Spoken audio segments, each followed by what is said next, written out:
Hello miners, Rusty coming at you. Today we're going to take a look at the Twosun TS17. This is a night morning design. As you can tell by the number, it's an early model. Comes with a titanium frame and D2 steel with a fuller. Is a flipper and does have great action.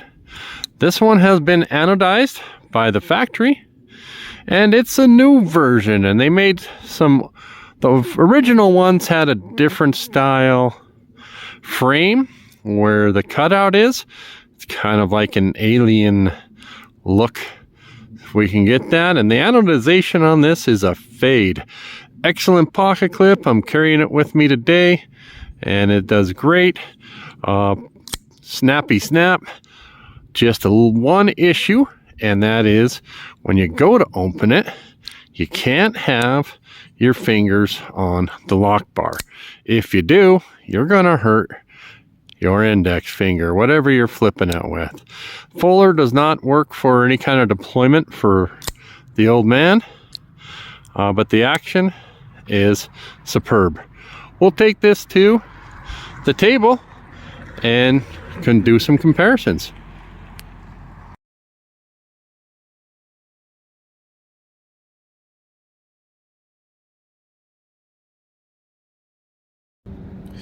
Okay guys, and now we're going to take a peek at this a little closer. And what I wanted to do, I got a couple other Twosuns out here that have been anodized. We're going to compare that. And you saw the pictures for the milling on this previous to this, and you'll see how that has changed. You can see, hopefully you can see this job they've done here. We've got a little bit of some coarser milling here. Does happen up here as well, and then a smooth piece down the middle. And I'm just doing my best to get those those texture changes, if you will, in here. So like I said, almost alien spaceship. It translates transitions into this pocket clip kind of nicely. A lot of level changes, even some milling there coming through. And we might have mentioned the laddering effect here, which is very kind of unusual on the Twosun. They'll oftentimes do an external milling and then put it with micarta or carbon fiber in there. And take a peek at the lockup. That's your steel lock bar. Titanium on hardened steel is not the best, so they usually but that's usually you won't see it that big a chunk, but even so, it's still great mill work. So let's take a peek here.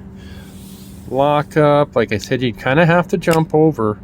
There's not a real cutout for you to access that. You can see a little bit of how this is milled to make room for that. You guys need to know all this milling takes time. It takes computer programming. So these are tremendous value when you consider that. Like I said, pocket clip is fantastic. The action on this is very good because you guys can look and see if your flipper tab is ever in front of the pivot, you get good action. And I'm out here today, it's like 25 degrees. My fingers are going to be frozen solid in a bit. But we're going to compare some anno. This is a Twosun 129. I think it's froze up. And what do we got here? So I did look at pictures of the the TS17, and this fade looks intentional. That's how the other pictures I see. So it kind of goes from this purplish to this bronzish. This one is more purple with a blue on your pocket clip. Here is an example of a Twosun.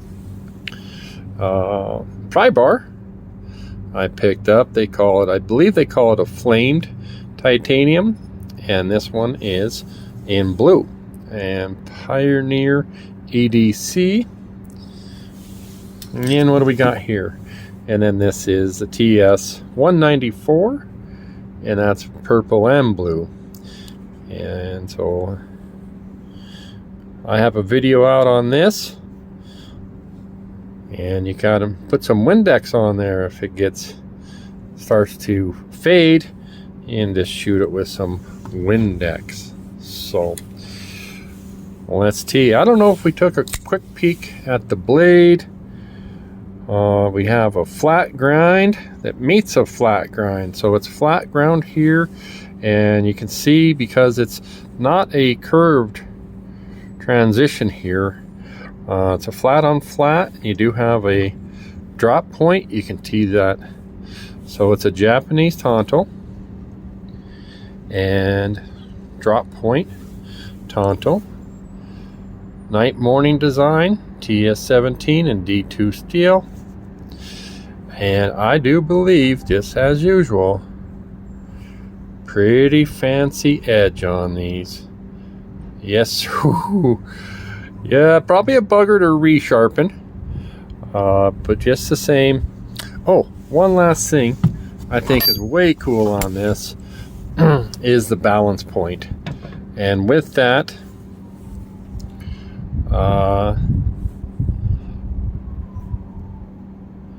let's see where we're at here. That's higher, if you guys can see, than your normal. A lot of knives will balance here, and that gives this a nice, really balanced feel right there. One last thing we'll do is a comparison knife, and this is the Sixleaf SL17, a rattlesnake design. We're going to take a peek at blade shapes. This one's titanium. I'll run you about 80 bucks. I think this one's just over 100 bucks, 100 and a quarter, 130. I'll try to put a link in there. This one has been milled on the inside there, but it also has milling. See, you guys don't forget, when anytime they cut any metal out, that's well, in this case it's part for design, but it's also for weight relief. T8 hardware, and just give you an idea what we're looking at there. Both of these knives are available. Tang is an agent for Twosun, and he's actually the founder of Sixleaf Knives, and they're his company. So I'm going to put his contact information down in the description in case you guys wanted to reach out to him. You know, it's hard to connect with those companies overseas sometimes. So thanks, Tang. Other than that, guys, we're going to go ahead and wrap it up today. I think if you have any last questions, we'll throw out the Civivi Sokoke. Hopefully you guys are enjoying something like that. All right, bye now.